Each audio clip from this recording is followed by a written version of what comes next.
This is the book of 1 John, chapter 2, starting at verse 15. It reads, "Love not the world, neither the things that are in the world. If any man love the world, the love of the Father is not in him. For all that is in the world, the lust of the flesh, and the lust of the eyes, and the pride of life, is not of the Father, but is of the world." First and foremost, I want to start off by giving all praise, honor, and glory to Yahweh, Ba'ashem Yahushai, Ba'ashem Rachakwadash.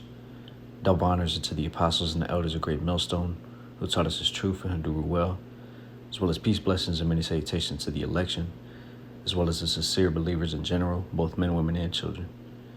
Ey Yahweh, Ba'ashem Yahushai, Barakatam.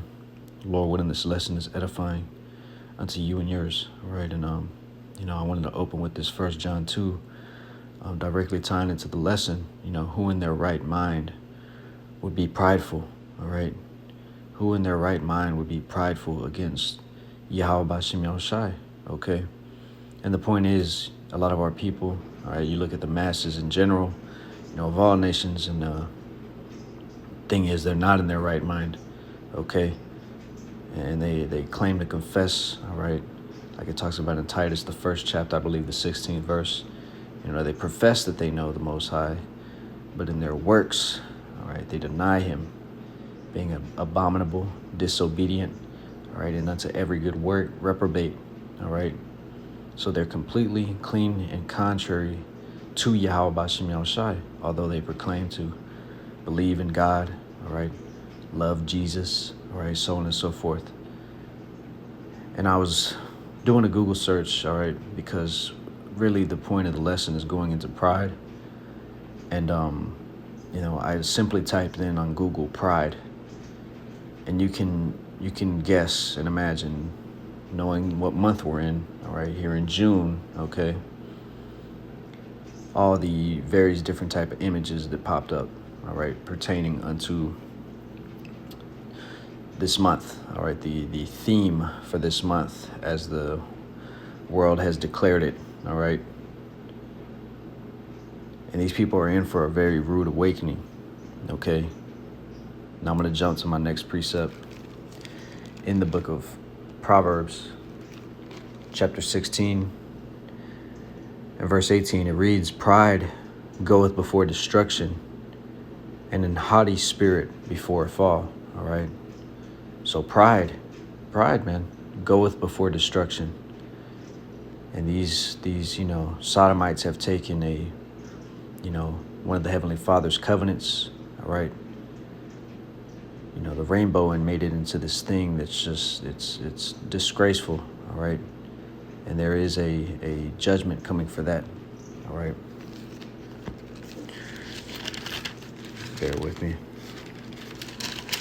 All right, this is the book of Sirach, chapter 10 and verse 12. It says, "The beginning of pride is when one departeth from the Most High, and his/her heart is turned away from his/her maker.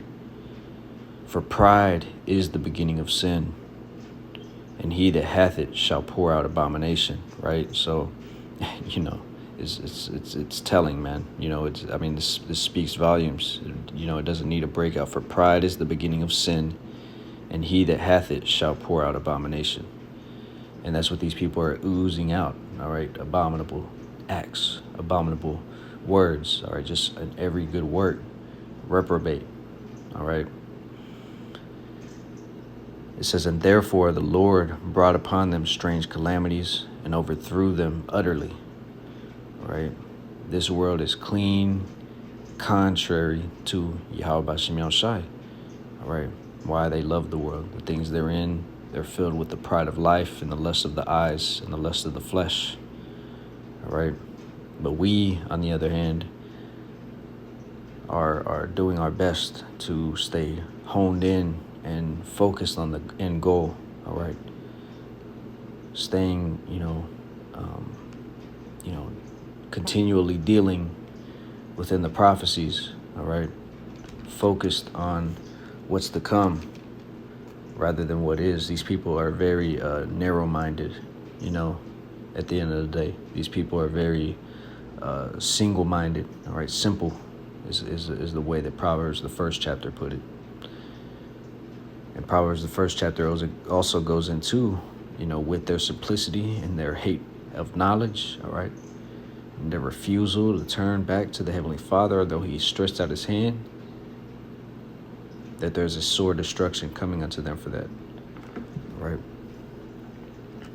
At the end of the day, it's on your hands. The prophets are back, giving the warning that judgment is coming. All right, whether they hear or whether they forbear, at the end of the day shall know that prophets have been among them. All right, this is James chapter 1 and verse 12. It says, "Blessed is the man that endureth temptation, for when he is tried, he shall receive the crown of life, which the Lord hath promised to them that love Him." Okay, not the world, that love Him. Remember in 1 John, the second chapter, it says, "If any man love the world, the love of the Father is not in him." All right. Continuing on, James 1 and 13, "Let no man say when he is tempted, I am tempted of the Most High. For the Most High cannot be tempted with evil, neither tempteth He any man." Okay. So ultimately, like it talks about in Ecclesiastes, I believe the 7th chapter in the last verse, all right, the Most High hath made man upright. But what do? I don't want to say we, but what is the world doing? They're seeking out many inventions, all right, their own vain imaginations. And you got, again, our people who proclaim to believe in God and, but at the end of the day are just completely contrary unto what the word is saying, all right, and who they are supposed to be, what manner of persons they're supposed to be, knowing the times that we're in, but understanding that, us within this truth, we've been given that eye salve to see, all right, whereas they have not, all right. But it says, verse 14, "But every man is tempted when he is drawn away of his own lust and enticed," all right.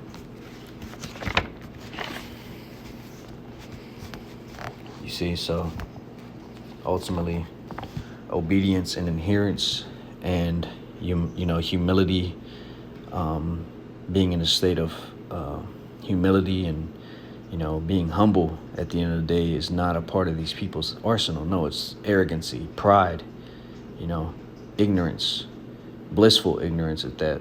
Okay. But I'm gonna close it out with the last precept. All right, this is the book of Sirach 6. Starting at verse 34, it says, "Stand in the multitude of the elders and cleave unto him that is wise. Be willing to hear every godly discourse, and let not the parables of understanding escape thee." And this is more so for the brotherhood at this point, but it says, "And if thou seest a man of understanding, get thee betimes unto him, and let thy foot wear the steps of his door." All right, because the Lord hath set up in these latter days prophets, as I said, all right, men of renown, all right, men of honor, all right, men whose actions speak for them, all right, men who truly need no introduction, all right, for those of us that have been in this thing for a while, all right. But I'll go ahead and reintroduce the apostles and the elders of Great Millstone, all right, and their elders that preceded them, starting with Abba Bivens, all right. These are the men that have been set up in these latter days to preach and teach the true gospel of the Heavenly Father, Yahweh, and His only begotten Son, Yahweh Shai Mashiach, all right. So it says again, "Get thee betimes unto him, and let thy foot wear the steps of his door." Verse 37, it says, "Let thy mind be upon the ordinances of the Lord, and meditate continually in His commandments. He shall establish thine heart and give thee wisdom at thine own desire." So when you're walking according to the walk that's prescribed from the heavens, all right, through the Holy Scriptures, all right, when you're doing what you're supposed to be doing as a man, all right, when you're doing what you're supposed to be doing as a woman, all right, when you're in order, essentially, blessings will come. Temptation will come, like we read in James 1 and 12, Trials will come. Adversity will come. Are you able to overcome these things and receive the end goal, the end prize? Eternity is a long time, all right? Kol Elohim La Yahweh, Ba'Hashem Yahushai, Ba'Hashem Rachakodash. Double honors to the apostles and the elders of Great Millstone. Peace, blessings, and many salutations to you, Akim, Wa'ak Wathium. Shalom.